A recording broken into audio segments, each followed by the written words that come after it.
Hello there, and welcome back to the channel. So I was looking at the Western Digital 1TB NVMe drive. That's such a mouthful, that is. With it, you get that, a couple of bits of do's and do nots. There's a warranty guide, as you can see. All the numbers to ring in case of emergencies, I guess you could say.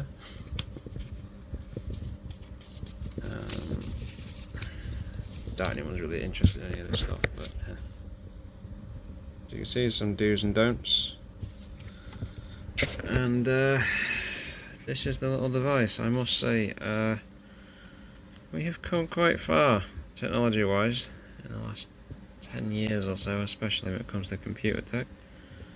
As you can see, it's about £1 or two cheaper without the heatsink. But I'm looking forward to installing this. I really am.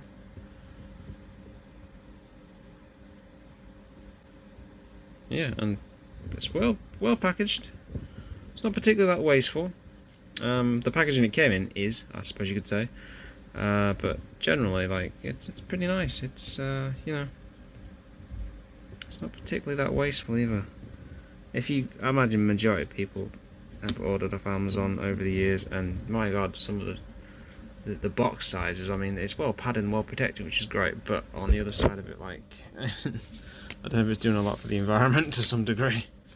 And for what it's worth, there's even a little thing that slots all your packaging and your leaflets and warranties and stuff into it. And I'm not even going to attempt to put it in while on camera because it's going to be impossible.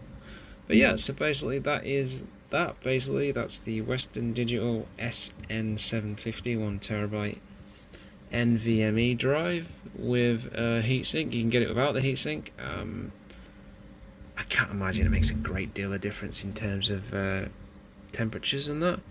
If you've got enough fans running in your system, I'm going to have 3 at the front, 1 at the back, probably 1 at the top because my liquid cooler, my AIO, is a Cooler Master 2-fan 240 variation. So yeah, so I think the cooling is going to be adequate. On an MSI X570 Carbon Pro motherboard, so mid-range.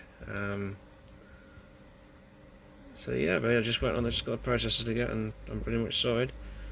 I will be putting up some new videos as soon as I can get another Elgato device, and I'll be streaming a fair bit on Twitch.